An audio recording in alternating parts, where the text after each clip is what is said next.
Hebreos 4:13, y dice la palabra del Señor: y no hay cosa creada que no sea manifiesta en su presencia. Antes bien, todas las cosas están desnudas y abiertas a los ojos de aquel a quien tenemos que dar cuenta. Amén.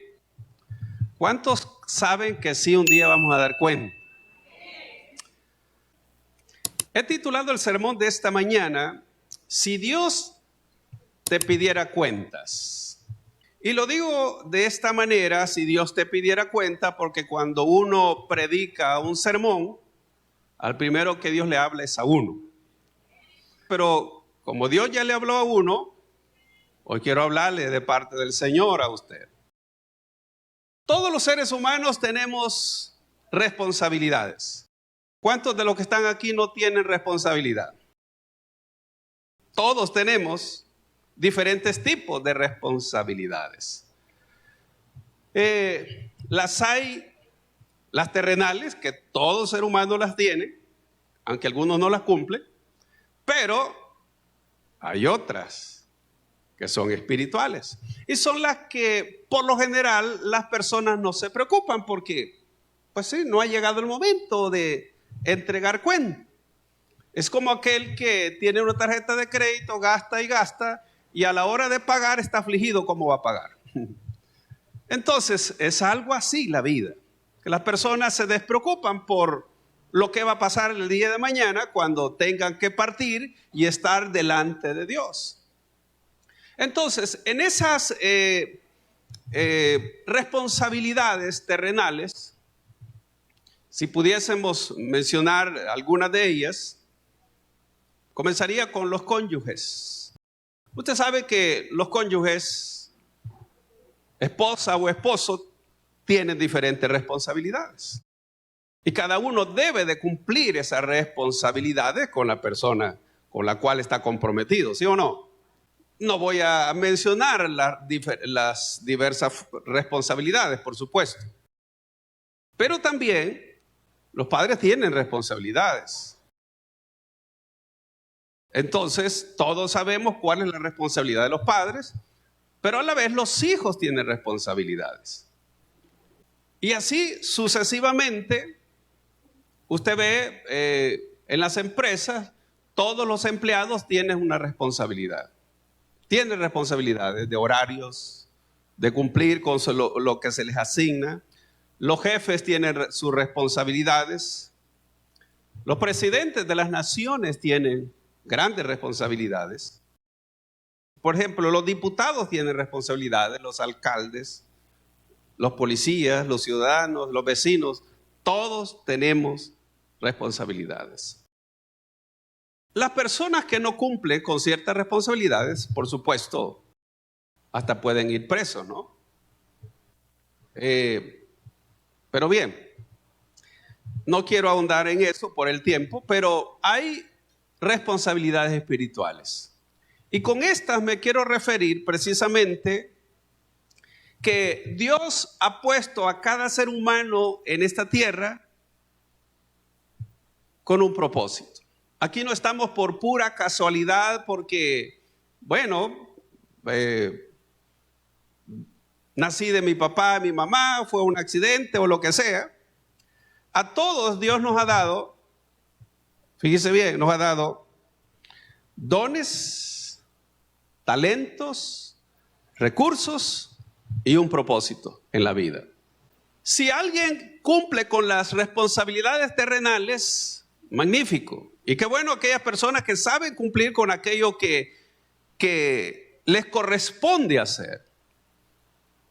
Pero quiero que sepa que Dios un día nos va a pedir cuenta a todos. No hay nadie que se escape. No hay nadie. Aquí no estamos por pura casualidad en esta tierra. Cada año que pasa, Dios espera que hagamos aquello que se nos asignó para ese año. Es decir, Dios no, por ejemplo, al terminar este año, Si fuésemos delante de Dios y Dios dijera, bueno, ¿hiciste lo que te asigné que hicieras este año? ¿Hiciste la tarea? ¿Hiciste tu compromiso? ¿Pusiste tus dones al servicio? ¿Usaste los recursos para la obra? ¿Qué hiciste con tu vida? Así que pensamos que cada año que pasa no lleva responsabilidad. Entonces, las responsabilidades terrenales usted las puede cumplir. Pero si fallamos en las otras, se nos olvida en verdad que Dios existe y que Dios lleva control de cada año que pasa y de lo que estamos haciendo. Uno no puede decir, mire, ahí lo voy a hacer el próximo año. No, es que este año ya no se recupera nada. Usted no puede recuperar el tiempo, ¿o sí? No se puede recuperar el tiempo. Es decir, lo que ya se fue, ya se fue. Es decir, lo que se asignó para este año ya pasó. Y ahora viene el siguiente año y Dios espera ver si vamos a hacer algo de aquello que se nos asignó que hiciéramos. Porque a veces, bueno, los seres humanos nos gusta postergar. ¿No es cierto que decimos, ay, mañana? ¿Sí o no? Mañana voy a hacer esto. Y mañana lo voy a hacer. Y no lo hacemos. No podemos vivir la vida postergándolo.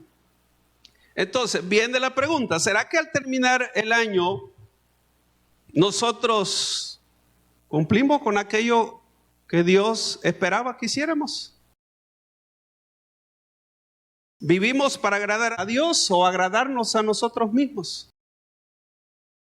¿Cree usted que a Dios no le interesa la manera en que vivimos? ¿Qué piensa usted? Amados, todo lo que hacemos en esta vida tiene trascendencia eterna.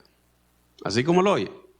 Todo tiene una trascendencia eterna. Por eso, si usted piensa que Dios no le interesa cómo vivimos o lo que hacemos, vamos a ver algunos ejemplos que la Biblia nos habla. Y quiero que veamos en el Evangelio de San Lucas, capítulo 13, versículo 6. Dijo también esta parábola. Tenía un hombre una higuera plantada en su viña. La diferencia, fíjense bien, es una higuera en una viña. La viña es donde se producen las uvas. Pero en esa viña donde se producen uvas, estaba una higuera. La higuera es la que produce los higos. Entonces, note lo que dice. Volvamos a leer el texto. Dijo también esta parábola. Tenía un hombre una higuera plantada en su viña y vino a buscar fruto en ella. ¿Y qué pasó? No la halló. Bueno, ¿por qué vino a buscar fruto? Porque esperaba que diera fruto, ¿sí o no? Yo en mi casa he sembrado hace varios años sembré un palito de anona.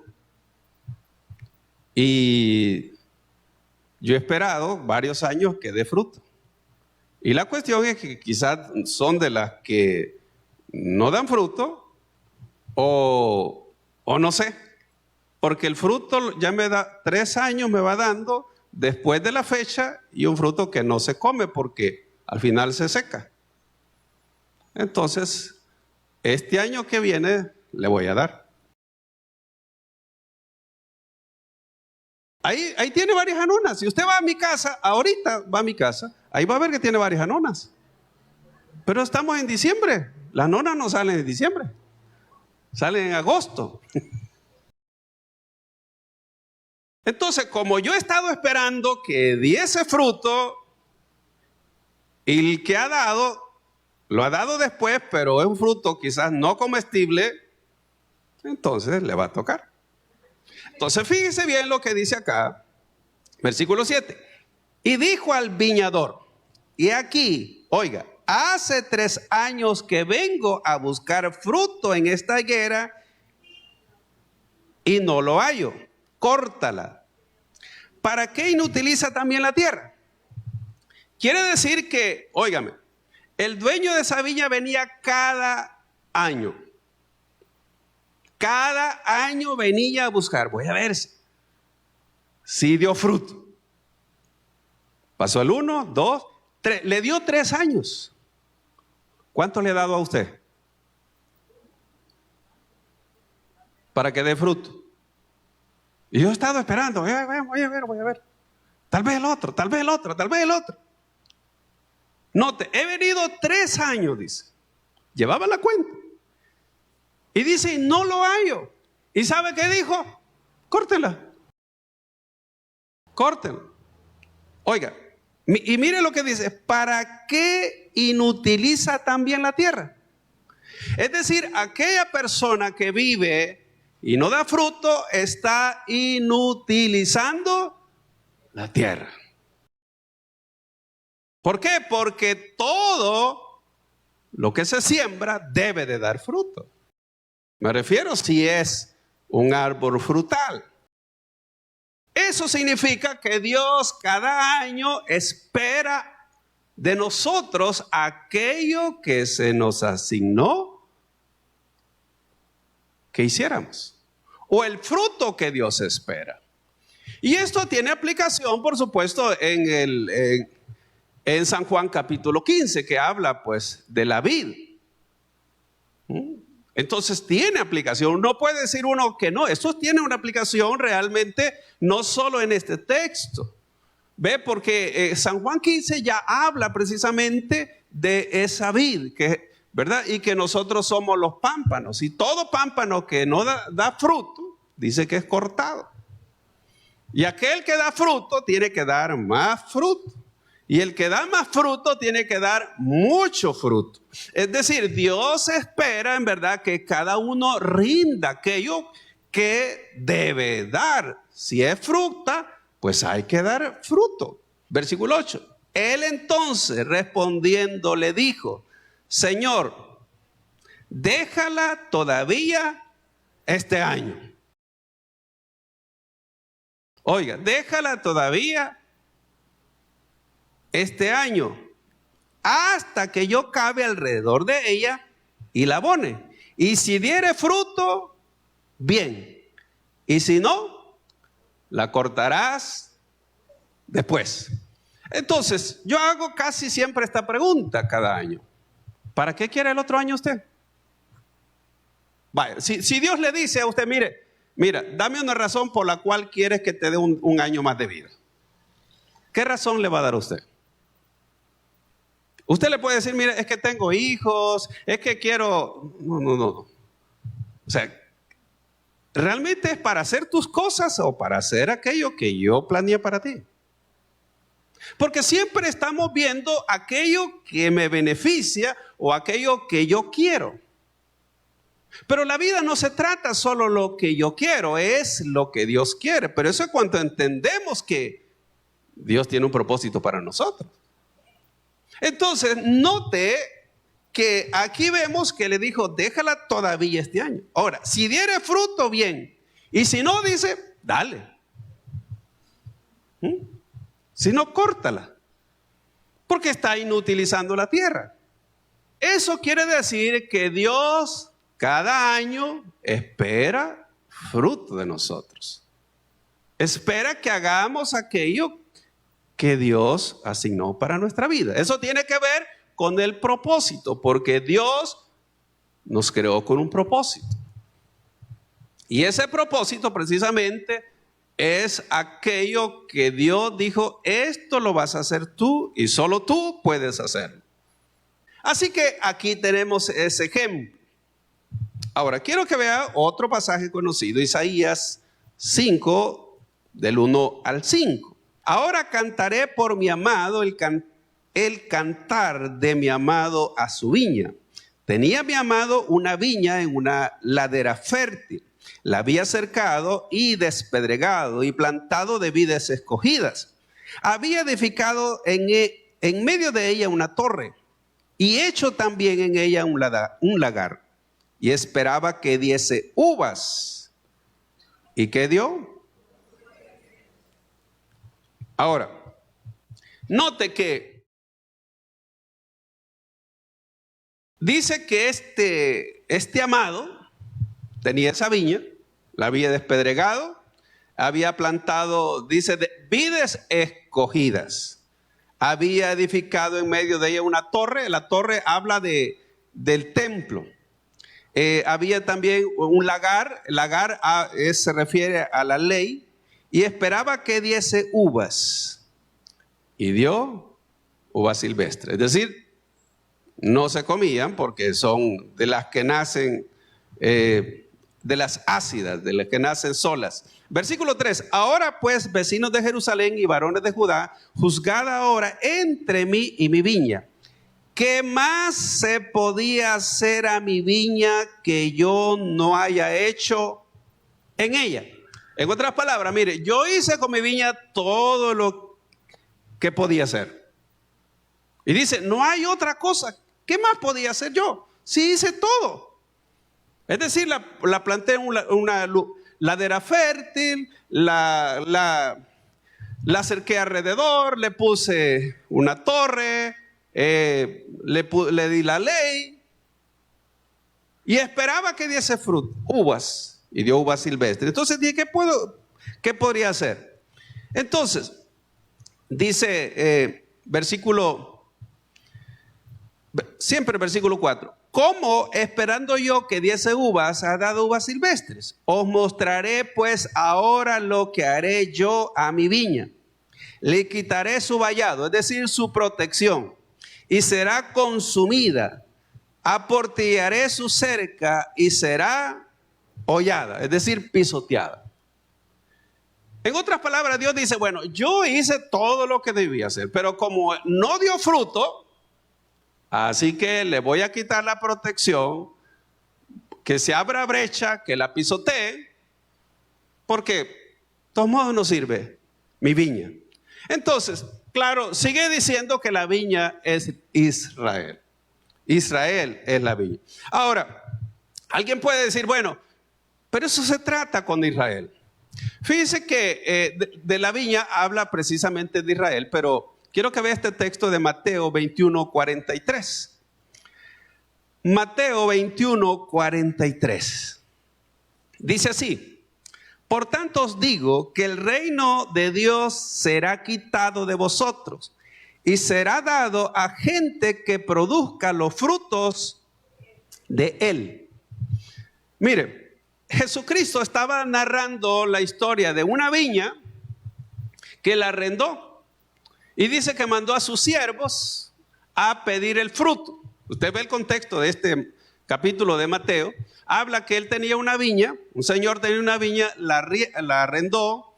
Dice, cuando era el tiempo de los frutos, mandó a sus siervos a pedir el fruto. Y dice que a unos los apedrearon, a otros los azotaron, a otros los mataron. Y de último dijo, voy a mandar a mi hijo. Tal vez tiene respeto de él. Y cuando vieron al hijo, dijeron, ese es el hijo, matémoslo y nos quedamos con la viña. Y eso fue lo que hicieron. Entonces habla de Israel. Pero lo que me llama la atención es que el texto dice, fíjense bien, por tanto digo que el reino de Dios será quitado de vosotros, es decir, de los judíos, y será dado a gente que produzca los frutos de él. En otras palabras, ¿quiénes creen que son esas personas? Somos los gentiles. Dios estaba diciendo, mire, yo Israel esperaba que diera fruto, pero no dio. Así que le he quitado el reino y le he dado a gente que produzca fruto. Esa gente es la iglesia gentil. Entonces note, eso es lo que Dios espera de nosotros. Así que cerramos este año y yo no sé cuánto fruto dimos. O si estamos como mi palo de Anona, ¿verdad? ¿Sí? Frutas que no se comen y a distiempo.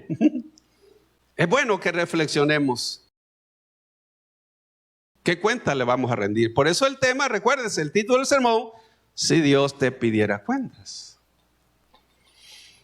Ahora vamos a otro ejemplo, Lucas 16. Vamos a leer versículos 1 y 2. Dijo también a sus siervos: había un hombre rico que tenía un mayordomo. Este hombre rico, por supuesto, representa a Dios. Y oiga, dice que tenía un mayordomo. Y este fue acusado ante él como disipador de sus bienes. Es decir, el mayordomo no estaba haciendo buen uso de los bienes de su amo. Entonces, versículo 2, entonces le llamó y le dijo: ¿qué es esto que oigo acerca de ti? Mire, da cuenta de tu mayordomía, porque ya no podrás más ser mayordomo. La palabra mayordomo en el diccionario bíblico Vine dice que mayordomo o mayordomía es literalmente alguien a cuyo cuidado se encomienda algo. Es decir, aquí habla sobre también, esta palabra viene de epi, que significa sobre, y girar, dirigir. Y se traduce mayordomo. También se traduce como aquel que tiene un criado principal a cuyo cargo está el gobierno económico de una casa o hacienda. Entonces, en este sentido, óigame, aquí está hablando precisamente de dos cosas. La mayordomía habla de los bienes que Dios pone en nuestras manos.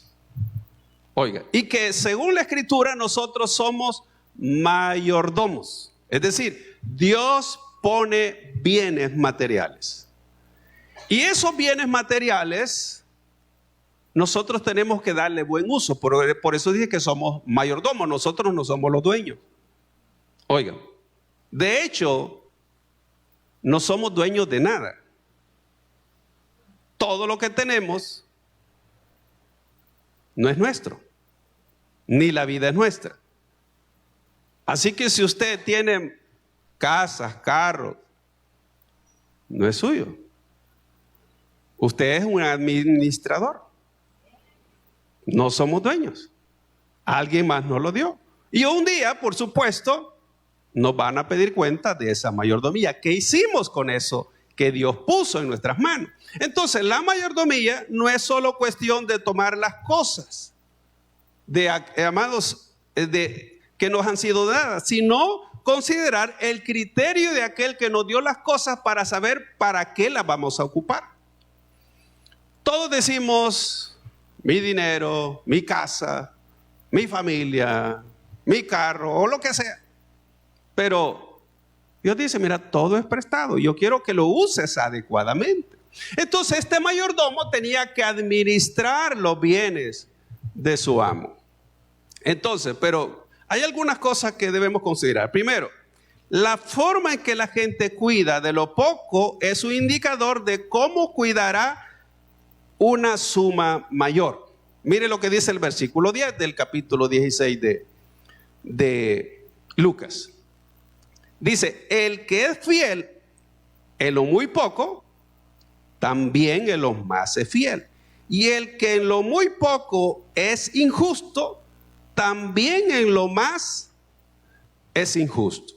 Entonces notemos acá que si alguien no es correcto con lo poco, aunque tenga mucho, siempre será una persona incorrecta con el uso de los bienes.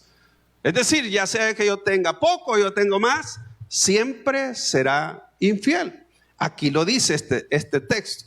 Ahora, si alguien es un mal administrador de dinero, difícilmente Dios le encargará las riquezas eternas. ¿Por qué? Porque mire el versículo 11.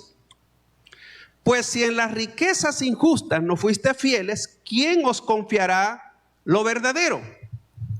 ¿A qué se refiere las riquezas injustas? Está hablando del dinero, literalmente. ¿Y cuáles son esas? ¿Qué es eso verdadero? Lo eterno. Es decir, que lo terrenal, esto no es lo verdadero, porque esto es pasajero. Entonces dice, si tú no pudiste ser un buen administrador de las cosas terrenales, ¿cómo esperas que Dios te dé las cosas eternas? Si no fuiste un buen mayordomo de las cosas terrenales, las cosas que son perecederas. Lo segundo que vemos acá es que si la gente no puede ejercer el cuidado necesario sobre algo que le ha sido confiado y por lo cual hay que rendir cuentas, no se le dará más para que las use a su gusto. Mire lo que dice el 12. Y si en lo ajeno no fuiste fieles, ¿quién os dará lo que es vuestro? ¿Por qué dice en lo ajeno? Es como le dije, porque no es suyo. No es nuestro. Eso es lo ajeno. Dígame usted, si hoy le dan $100, ¿será que los va a tener de aquí a final de enero? No, rápido pasa. Pasa de mano en mano. ¿Sí o no? Así es. Entonces, dice este texto, y si en lo ajeno no fuiste fieles. ¿Por qué en lo ajeno? Porque no es nuestro.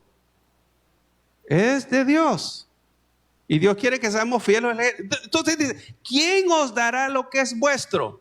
¿A qué se refiere lo vuestro? Lo vuestro se refiere a lo que Dios tiene preparado para nosotros en la eternidad. Dice, si no pudiste administrar lo que Dios te puso en tus manos, ¿cómo quieres que Dios te confíe las cosas eternas? Si no le fuiste fiel. ¿Ve? Tercero, las exigencias de Dios son más fuertes sobre lo que nos da. Versículo 13. Ningún siervo puede servir a dos señores, porque o aborrecerá al uno y amará al otro, o estimará al uno y menospreciará al otro. Note, no podéis servir a Dios. ¿Se da cuenta que está hablando del dinero? No, oiga, dice, no, primero, nadie dice puede servir a dos señores. Nadie. Es decir, tienes que saber quién es tu Señor, porque quién es tu Señor es quien te gobierna. A eso está diciendo el Señor. Nosotros, aquel que obedecemos, ese es nuestro Señor. Y usted está sometido a Él. Y dice acá que no podemos servir a dos señores. Es decir, ¿recuerda usted aquel joven rico que el Señor le dijo que vendiera todo lo que tenía? Es el único que vemos. ¿Por qué? Porque el dinero era su Señor. Y él no podía tener dos señores. Es decir, le estaba diciendo Jesús, si yo quieres que sea tu Señor, entonces tienes que deshacerte del Señor que tienes. Porque no puedes servir a dos al mismo tiempo. Les dijo, o vas a amar uno y vas a aborrecer al otro. Así que le estaba diciendo el Señor, escoge a quién vas a servir. Y por eso, usted sabe, se dio cuenta el joven que su Señor es el dinero porque no quiso seguir a Jesús. Sabía que él quería a los dos al mismo tiempo. El Señor le dijo, no puedes. No puedes servir al Señor y a las riquezas. Y ahí dice, no puedes servir a Dios y a las riquezas. Entonces se da cuenta que hasta para el uso del dinero Dios nos rendirá cuenta. Vamos a rendir cuentas a Dios, más bien dicho. Hasta para el uso del dinero. Y no lo digo yo, lo dice el Señor y habla precisamente del uso del dinero. ¿Por qué cree que Jesucristo dijo, haceos tesoros en el cielo? ¿Es posible que alguien haga tesoros en el cielo? Y si usted ve cuando Jesucristo dijo que hay que hacer tesoros, se refería a finanzas, no se refería a otra cosa. O sea que alguien puede acumular tesoros en el cielo. No lo digo yo. Ahora, tercer ejemplo. Lucas 17. Lucas 17, versículo 7. Mire lo que dice acá. ¿Quién de vosotros, que teniendo un siervo que ara o apacienta ganado, al volver él del campo, luego le dice, pasa, siéntate a la mesa? ¿No le dice más bien, prepárame la cena, cíñete y sírveme hasta que haya comido y bebido, y después de esto come y bebe tú? ¿Acaso da gracias al siervo porque hizo el qué dice? Lo que se le había mandado. Dice, pienso que no. Así pues, vosotros, cuando hayáis hecho, ¿qué dice, amado?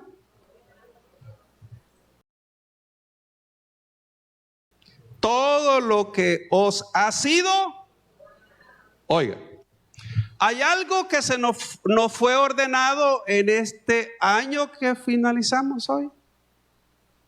Así vosotros cuando hayáis hecho, diga todo, pero fíjense bien, todo lo que os fue ordenado.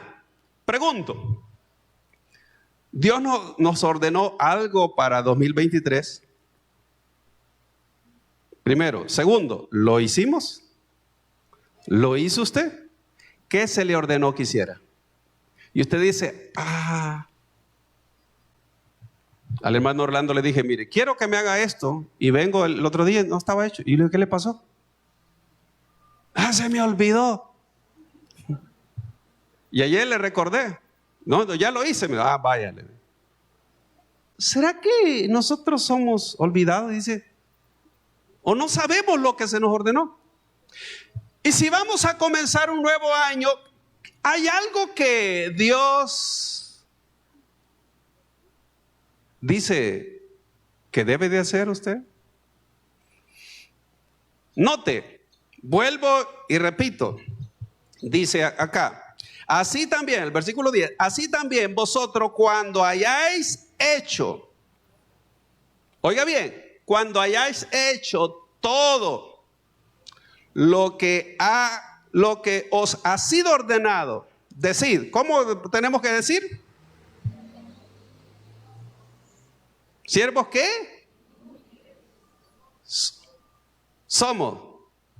¿Por qué?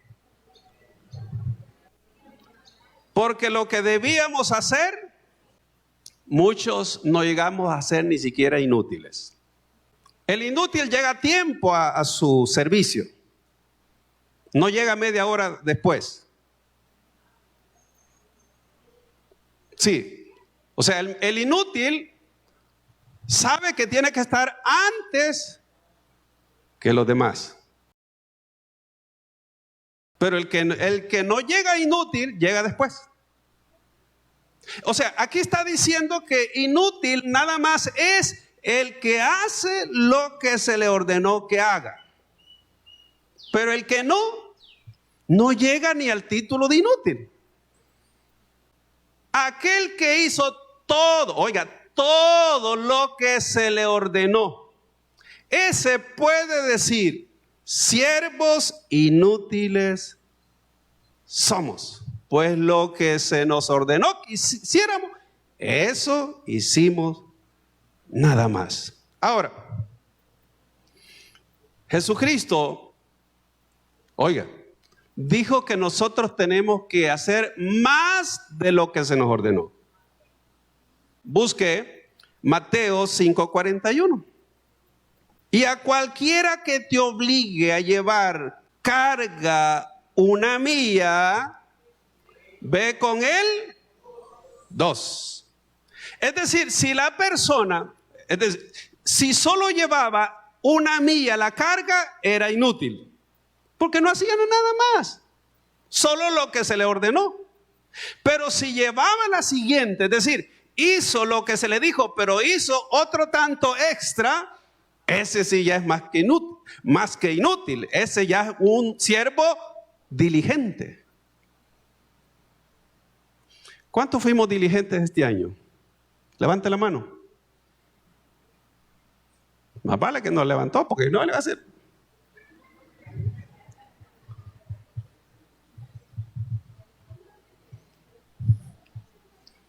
Número 4, Mateo 25, los talentos.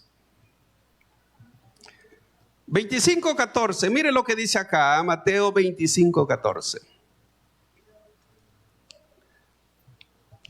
Porque el reino de los cielos es como un hombre que yéndose lejos llamó a sus siervos y les entregó sus bienes.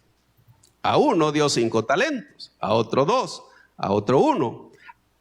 A cada uno conforme a su capacidad, y luego se fue lejos.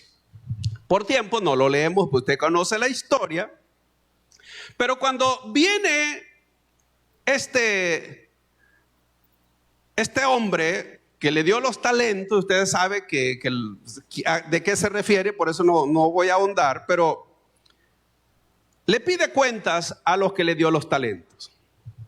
Y note, cuando él viene y todos iban a rendir cuenta, ¿qué cree que iba a pasar con cada uno? Si usted ve, dice que cada uno, el que tenía 5, dio otros 5, o sea, dio 10. Al que se le dio 2, dio otros 2. O sea, ganó otros 2, porque eran diligentes. Ahora, pero al que se le dio 1, mire lo que dice el 28. Este es al que se le dio 1. Quitadle pues el talento y dadlo al que tiene 10 talentos. Pregunta, ¿por qué tenía que quitarle al que solo tenía 1 y darse al que tenía más? Porque aquel era diligente, o sea, aquel, ¿ve? Pero el otro no llegó siquiera inútil. Si le hubiera dado otro talento, por lo menos hubiese sido un siervo inútil, pero no llegó a inútil. Digo, este ni a inútil llega, entonces hay que dárselo al diligente. O por lo menos al otro, ¿verdad? Dice el versículo 29, porque al que tiene, le será dado y tendrá más. Y al que no tiene aún lo que tiene, le será quitado. Versículo 30. Y al siervo inútil, echadle en las tinieblas de afuera. Allí será el lloro y crujir de dientes. Note bien, ¿qué le pasó a aquel que no hizo nada? Dice, echadlo en las tinieblas de afuera. ¿Qué significa eso, echarlo en las tinieblas de afuera? Esto habla de que por lo menos en las fiestas, cuando había un casamiento, todos tenían que llevar su lámpara. Y para los judíos quedarse en la oscuridad era algo tenebroso. Y por supuesto las tinieblas de afuera se refería a eso, pero esto tiene una trascendencia eterna. Habla de la condenación. ¿Ve? Entonces, porque ahí precisamente dice, ahí será el lloro y crujir de dientes. Eso habla precisamente de la eternidad. Óigame, aquellos que no hicieron nada con lo que Dios les dio, les espera un juicio. Van a estar en las tinieblas de afuera. ¿Por qué? Porque no hicieron nada con el talento que Dios les dio. Entonces, si usted ve, Dios le pidió cuenta a estos siervos. Ahora, Dios esperaba que cada uno pusiese a trabajar el talento que les dio, pero que le sirvieran a Él, por supuesto. Entonces, voy para el número 5. La manera de vivir y hacer las cosas. Óigame, en el Antiguo Testamento encuentro que Dios también mira la manera en cómo viven las personas y cómo hacen las cosas. Hay varios ejemplos, por ejemplo, de reyes que hicieron todo lo contrario a lo que Dios esperaba de ellos. ¿Y sabe qué pasó con ellos? Dios los destruyó y hasta aún su descendencia. Para mencionar algunos, Saúl fue uno de esas personas que su descendencia casi fue exterminada. ¿Por qué? Porque no hizo como Dios hizo. Pero a uno que sí Dios exterminó en totalidad fue a la descendencia de Jeroboam. Cuando el reino del norte se dividió, a Jeroboam se le entregó 10 tribus. ¿Y sabe qué hizo Jeroboam? Al reino del norte les hizo ídolos al lado norte y un ídolo al lado sur, para que Israel no fuese a adorar a Jerusalén. Entonces todo el reino del norte se perdió por causa de eso. Sí, fueron tras los ídolos. Y Dios dijo que iba a exterminarla a ellos para siempre, para toda la descendencia y hasta los siervos. Y así lo hizo, por lo que hizo. También vemos a Acab y su esposa, Jezabel, que ellos no hicieron como Dios les dijo, y eran del reino del norte también. Acab era una gran idólatra, y Dios exterminó la descendencia de Acab y de Jezabel. Y así hay otros reyes. Entonces, la manera como una persona vive y hace tiene trascendencia y va a afectar a la familia. Ahora, en el libro de Daniel encuentro yo una historia muy interesante. Cuando estaba Daniel ahí, Daniel profetizó cuando estaba Nabucodonosor, pero al parecer era un nieto, aquí dice que es hijo, pero descendencia de Nabucodonosor. Cuando él estaba reinando, dice la Biblia que estaban tomando y en la locura, ¿verdad? Usted sabe, cuando una persona comienza, ya está caliente, hace cosas que no debe de hacer, manda a traer los tazones, las copas de oro que eran del templo y comienza a tomar con las mujeres ahí. Y de repente aparece una mano escribiendo en la pared. ¿Qué le parece a usted? ¿Usted está contento y aparece una mano escribiendo? Yo creo que, siempre le he dicho, creo que de ahí, de una película que han sacado ahí, ¿verdad? Aquella mano que camina así. De ahí la sacaron. Entonces, dice que este hombre comenzó a temblar. Óigame, se le fue la dolencia. Una rodilla le topaba con la otra. Y digo, ¿qué es eso? Porque no era una visión, todos lo vieron. Y manda a llamar a los sabios. Nadie sabía, nadie podía interpretar. Y hasta que mandan a llamar a Daniel. Porque las cosas espirituales solo las atienden los espirituales. Y mire, y Daniel, óigame, le dijo algo de Nabucodonosor. Mire, Daniel 5:18. Póngale ahí en pantalla, por favor. 18 al 22. Mire lo que dice. El Altísimo Dios, oh Rey, dio a Nabucodonosor, tu padre, el reino y la grandeza, la gloria y la majestad. Versículo 19. Y por la grandeza que le dio, todos los pueblos, naciones y lenguas temblaban y temían delante de él. A quien quería mataba y a quien quería daba vida. Engrandecía a quien quería y a quien quería humillaba. Y mire esto. Mas cuando su corazón se ensoberbeció y su espíritu se endureció en su orgullo, fue depuesto del trono de su reino y despojado de su gloria. Y fue echado entre los hijos de los hombres, y su mente se hizo semejante a la de las bestias, y con los asnos monteses fue su morada. Hierba le hicieron comer como a buey, y su cuerpo fue mojado con el rocío del cielo. Y oiga esto, hasta que reconoció que el Altísimo Dios tiene dominio sobre el reino de los hombres. Para aquellos que piensan que Dios no tiene nada que ver. Y que pone sobre él al que le place. Y tú, su hijo Belsasar, no has humillado tu corazón sabiendo todo esto. Primero, antes de darle la interpretación, le dicen, ¿no sabes lo que Dios hizo con tu padre? O con tu abuelo, lo que haya sido. Le pasó esto y le dice, y eso fue algo que le sucedió en el capítulo 4. O sea, él tenía que saber la historia. Porque Nabucodonosor se volvió loco. Él pensaba que era vaca. Él andaba comiendo con los animales. Pero eso fue Dios que le trastornó la mente. Pero hasta que reconoció.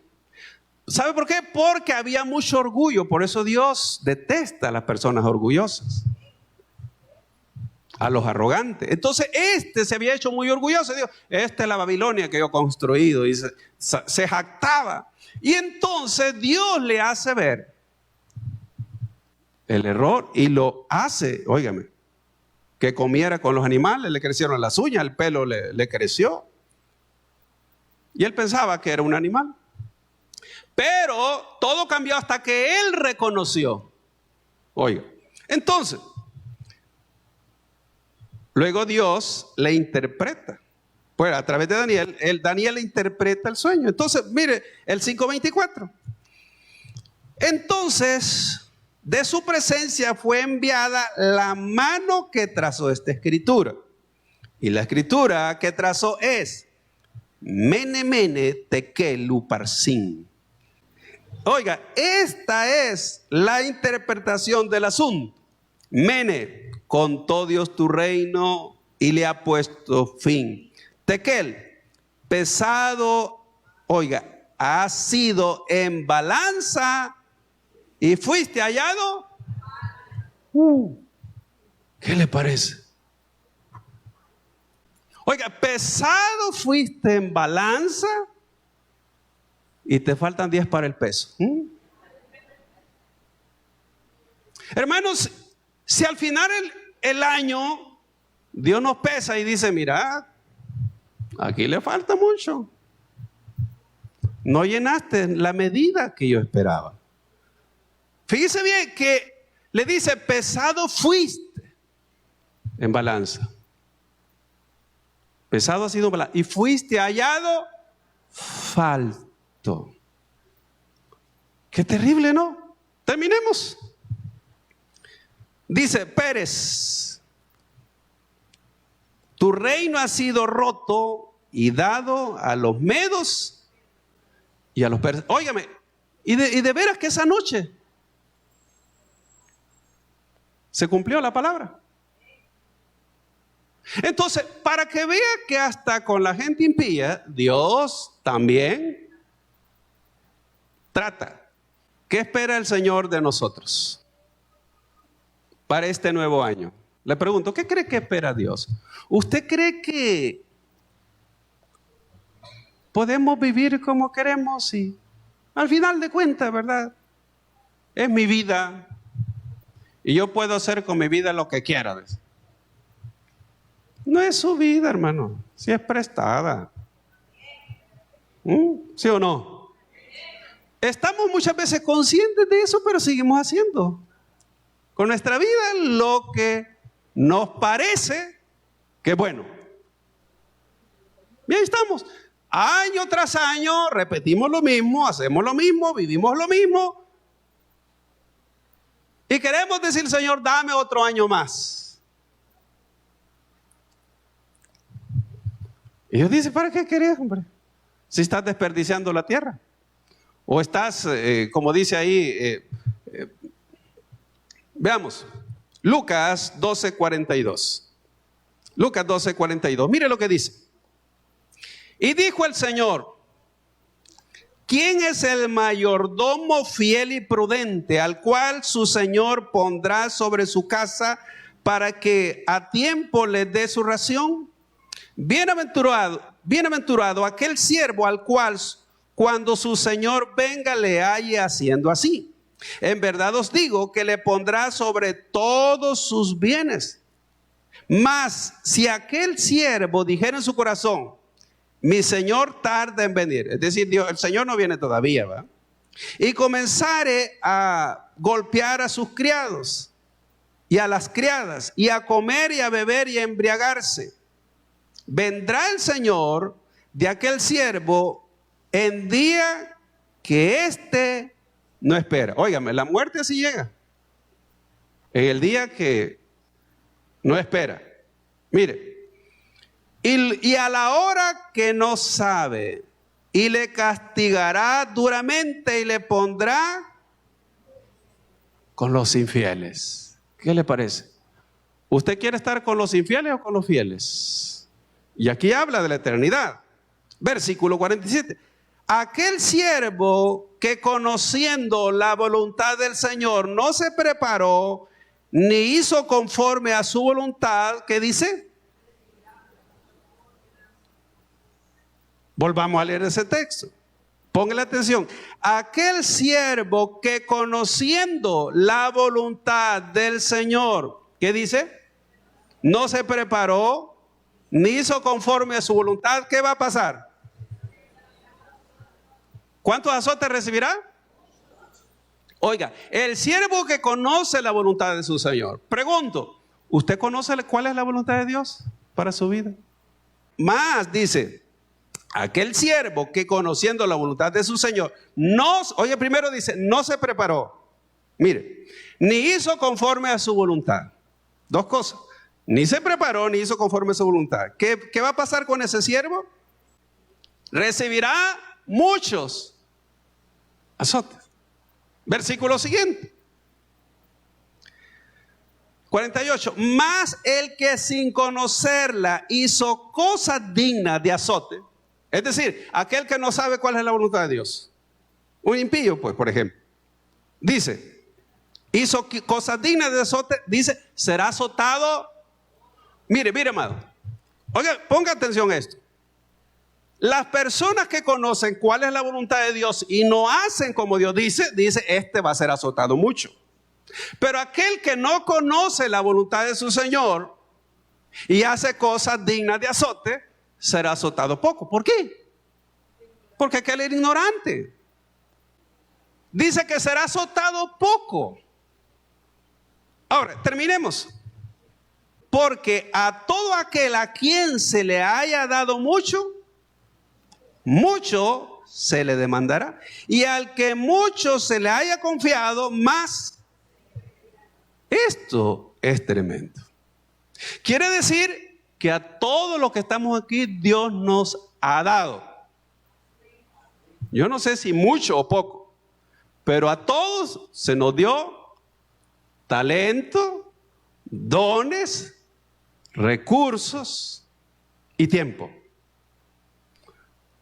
Dios nos dio 365 días del año.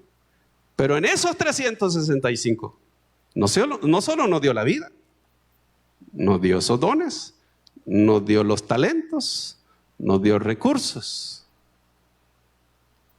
Y cada uno tuvo que haber hecho aquello que Dios preparó de antemano para 2023. Y ya no hay remedio. 2023 ya quedó atrás. Y ya estamos para iniciar 2024. Así que, dice acá, porque todo aquel a quien se le haya dado mucho, mucho se le demandará, y al que mucho se le ha confiado, más se le pedirá. Si usted piensa que uno no va a dar cuenta, ya lo hemos visto en varios pasajes, que hay que dar cuenta. Lucas 13:8. Mire lo que dice. Él entonces respondiendo le dijo, Señor, déjala todavía este año, hasta que yo cabe alrededor de ella y la abone. Y si diera fruto, bien, y si no, la cortarás después. Tenemos un Dios de oportunidades. ¿Cuántos saben eso? Dios nos permitirá entrar a un año más de vida. Y no es porque lo merezcamos. Ni yo lo merezco, ni aseguro que usted lo merece. Pero Dios en su misericordia nos permite o nos permitirá entrar a un año más. Pero con ese año que nos va a dar, hay una demanda sobre todos nosotros.